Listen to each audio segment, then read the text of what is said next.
अफगानिस्तान में अमेरिका की वापसी के ऐलान के साथ ही आतंक और अफरा तफरी की तस्वीरें लगातार सामने आ रही है, लेकिन वो चेहरा अभी भी पर्दे में है जो इस आतंक की जड़ में है। क्या है उस एक शख्स की कहानी, देखिए इस रिपोर्ट में। आतंक की कठपुतलियां नाचने की कमान जिनके हाथ में है वो अब तक सामने नहीं आया। तालिबान का सुप्रीम कमांडर हिब्तुल्ला अखुंज़ादा अब तक सिर्फ तस्वीरों में ही नजर आया है। तालिबान के सुप्रीम कमांडर की यही तस्वीरें अब तक दुनिया के सामने आई हैं। पहली तस्वीर 2015 की है और दूसरी 2021 की।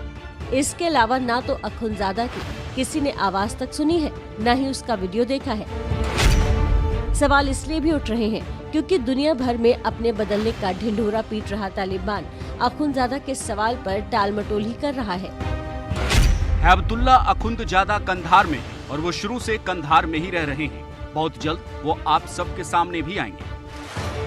तालिबान में वैसे भी सुप्रीम लीडरों को गुप्त रखने की परंपरा है, लेकिन अखुंज़ादा न तो दोहा में अमेरिका तालिबान की बातचीत में नजर आया, न ही कब्जे के बाद राजधानी काबुल में। ऐसे में चर्चा गर्म है कि अखुंज़ादा पाकिस्तानी सुरक्षा एजेंसी ISI के कब्जे में हो सकता है। अखुंज़ादा को आखिरी बार पेशावर में देखा गया था, इसलिए ये आशंका जताई जा रही है कि अखुंज़ादा ISI के सेफ हाउस में रह रहा है। उसके पाकिस्तान सेना के अस्पताल में भर्ती होने की भी चर्चा है, क्योंकि उसके कोविड से बीमार होने की खबरें भी सामने आई थी। हालांकि तालिबान दावा कर रहा है कि अखुंज़ादा कंधार में ही मौजूद है। उसने आखिरी बार मई 2021 में ईद के मौके पर अपना लिखित संदेश जारी किया था। मेरे को ये लग रहा है कि जो इनके सुप्रीम लीडर हैं, ये ISI के कंट्रोल के अंदर हैं, किसी सेफ हाउस में है या फिर किसी प्रिजन के अंदर इनको बंदी बना के रखा गया है ताकि ISI तालिबान के ऊपर कंट्रोल रख सके। अखुंज़ादा भले ही अब तक दुनिया की नजरों से छिप रहा है, लेकिन इंसानियत के खिलाफ उसके गुनाह की कुंडली पूरी दुनिया के सामने खुली है। तालिबान के शासन में अखुंज़ादा ही हाथ या गर्दन काटने की सजा देता था। अखुंज़ादा के दस्तक से ही गला काटा जाता था। लड़कियों पर पाबंदी अखुंज़ादा के कहने पर ही लगी थी। फिल्म, म्यूजिक और फोटो पर बैन अखुंज़ादा ने ही लगाए थे। सख्त बुर्का कानून भी अखुंज़ादा ने ही लागू किया था।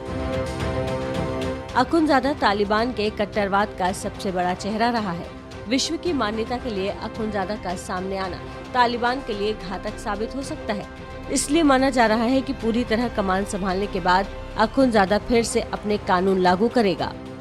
तालिबान की सरकार होगी, वो शरिया लॉ फॉलो करेगी और शरिया लॉ के अंदर जो बताया गया है कि चोरी के अंदर हाथ काट दिए जाते हैं।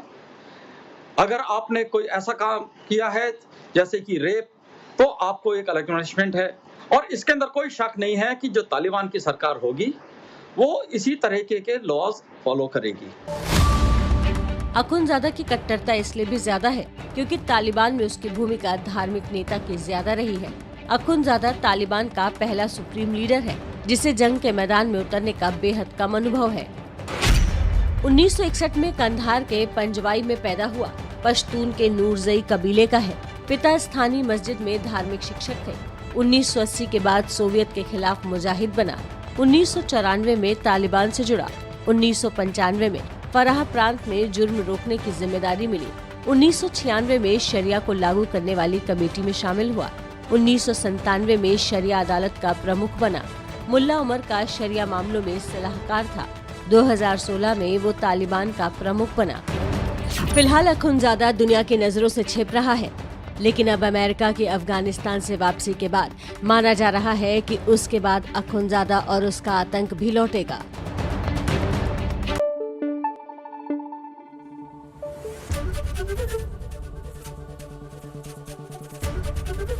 ABP न्यूज आपको रखे आगे।